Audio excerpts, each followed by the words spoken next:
Hello दोस्तों, गंगा सप्तमी की दिन शाम के समय इस कथा का श्रवण जरूर करें। बहुत समय पहले इस धरती पर भागीरथ नाम के एक बेहद प्रतापी राजा निवास करते थे। अपने पूर्वजों को जीने मरने के दोष से मुक्त करने हेतु गंगा को पृथ्वी पर लाने के लिए वह कठोर तपस्या करना शुरू कर दिया। भागीरथ की भक्ति और कठोर तपस्या को देखकर माँ गंगा बेहद प्रसन्न हुई और फलस्वरूप उन्होंने भागीरथ की बात मान ली। लेकिन एक समस्या आन पड़ी।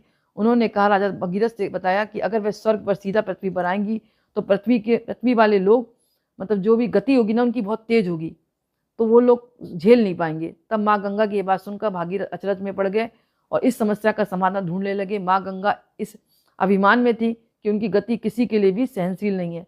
लेकिन भागीरथ शिव जी की आराधना में इतने लीन थे कि भागीरथ की भक्ति से प्रसन्न होकर भगवान शिव ने उन्हें वरदान मांगने को कहा। भागीरथ ने उन्हें समस्या बताई और इसका समाधान शिव जी ने दे दिया। जब माँ गंगा अभिमान से स्वर्ग से पृथ्वी पर आ रही थी तब उनका सामना शिव जी से हुआ, जिसके बाद उन्होंने गंगा नदी को अपनी जटाओं में कैद कर लिया। कैद होकर माँ गंगा छटपटाने लगी और अपने किए हुई बात के लिए उन्होंने क्षमा मांगी। माँ गंगा की छटपटाहट को देखकर भगवान शिव ने उन्हें माफ कर दिया और उन्हें गंगा दशमी वाले दिन उनको छोड़ दिया था। तो शिव जी की जटाओं में छूटते ही वह 7 धाराओं में प्रवाहित हो गई और कहा जाता है कि ऐसे ही भागीरथ माँ गंगा को पृथ्वी पर लाने में सफल हुए। तो इस तरह कथा आती है। लेकिन कुछ लोग मतलब भ्रमित रहते हैं कि माँ गंगा जो है सप्तमी वाले दिन अवतरित हुई हैं। मैंने कहा ना कि उनका वेग कोई सह नहीं पाता था, इसलिए आज के दिन गंगा सप्तमी वाले दिन उन्होंने अपने सर पर बैठा रख, मतलब जटाओं में बांध ली थी और फिर धीमे धीमे जो है जब गंगा दशहरा आएगा ना तो वो छोड़ेंगे, मतलब ऐसा मानना है। तो गंगा दशहरा वाले दिन कहा जाता है माँ का जन्म दिवस के रूप में मनाया जाता है और गंगा सप्तमी वाले दिन भगवान शिव ने उनको अपने सर पर धारण किया था।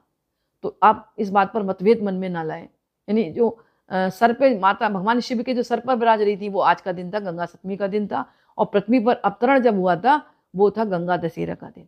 तो इस बात का ध्यान रखें। तो विधिवत जो है माँ की आराधना करें। ये छोटी सी कथा थी, मतलब इसको सुनना चाहिए आज के दिन, और सुनने के बाद जो है आप माँ के मंत्रों का जाप करें। जो भी मंत्र आता है, आपको कुछ नहीं आता तो ओम गंगाय नमः, ओम गंगाय नमः, या ओम नमः शिवाय, ओम नमः शिवाय, जो भी मंत्र आता है उसका जाप करें। आपको माँ का आशीर्वाद मिलेगा और कथा सुन ली तो आपको पुण्य की भी प्राप्ति होगी। तो ये कार्य आप जरूर करें।